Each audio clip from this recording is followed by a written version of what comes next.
For 5 minutes.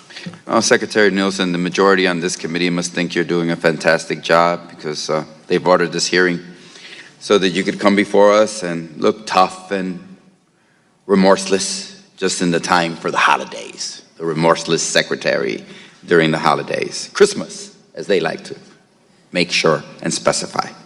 I suspect that if you still have your job, which seems to always be a big question, in 3 weeks, we'll see if you still have the same sympathetic questions when you come back. I want to start by praising this administration and the role that it's had. Because there's one thing that this administration's done better than any other administration in American history, and that is lie. I still remember the first day when the press secretary came out and said this is the largest inauguration crowd ever in the history of America. Of course, everybody laughed because there were more people at other inaugurations, and the president's own remarks. On a world stage, the UN General Assembly, he said he had accomplished more as president than anyone before him.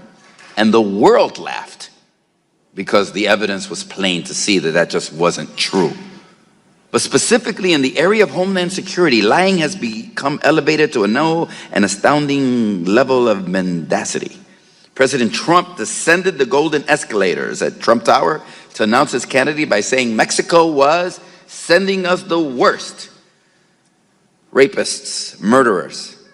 Then he said he was required to break up migrant families because of bad laws that the Democrats gave us. How about the one about Mexico paying for the wall? You want $5 million and you want $5 billion and you want the American public to pay for it. Isn't Mexico supposed to pay for it? Wasn't that the campaign promise? No, that's just another lie. And all about the ones about the massive invasion via the immigrant caravan that would ruin America. How about when Trump said, good people among the Nazis and white supremacists demonstrating? That time nobody was laughing, but the evidence was plain to see, and these are gigantic lies. I remember when the CHC met with your predecessor, your boss now, the former Secretary of Homeland Security, and he dropped a few whoppers himself. The most memorable for me is when he sat, I want everybody, because you weren't there, when he sat with the Hispanic Congressional Caucus in the Capitol in a room full of Hispanic members of Congress, most of whose parents and grandparents were immigrants that didn't speak English when they came here. And he said to us, and he looked us in the eyes and he said, the reason we can't have too many poor, uneducated Latinos in America is because they will never assimilate into American culture like previous waves of immigrants, referring to the Irish, the Italians, and the Norwegians. I would not assimilate.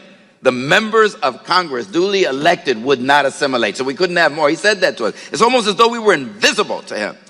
Secretary Could told a room full of Hispanic congressmen and women that poor, uneducated Latinos, a lot like my mom and my dad, who didn't speak a lick of English, but you want to change the policy so that if you want to come to this country, you have to speak English, would never fit, and that their children could never acquire the position of members of the Congress of the United States in this democracy. A lie, because it's happened time and time again. It is as you can't see the reality of modern immigration or contributions of anyone who came from countries other than Norway and other parts of Europe. It's as if you and the Trump administration are blind. And you know what? It seems like you agree with Tucker Carlson that immigrants only bring danger and dirt and division. But I have to say the all-time record for lying in the face of all the evidence was a tweet you, Madam Secretary, sent out on June the 17th. And it says, we do not have a policy of separating families at the border, period. That's your Twitter account. That's what you put out. Yet you came here today to tell us exactly is your policy of separating families and children from their families. Another lie.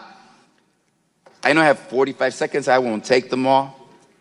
But it is repugnant to me and astonishing to me that during Christmas, I like to call them the holiday seasons to be inclusive, but during Christmas, because the majority always wants to just call it Christmas, that during Christmas, a time in which we celebrate the birth of Jesus Christ, a Jesus Christ who had to flee for his life with Mary and Joseph. Thank God there wasn't a wall that stopped him from seeking refuge in Egypt.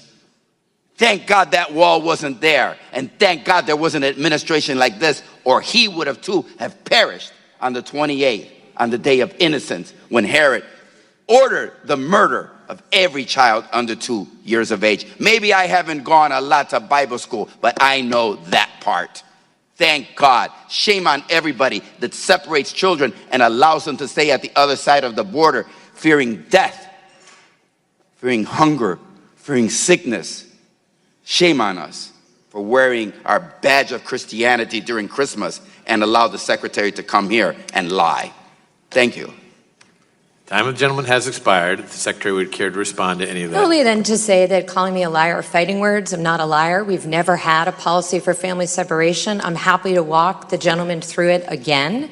A policy of family separation would mean that any family that I encountered in the interior, I would separate. It would mean that any family that I found at a port of entry, I would separate.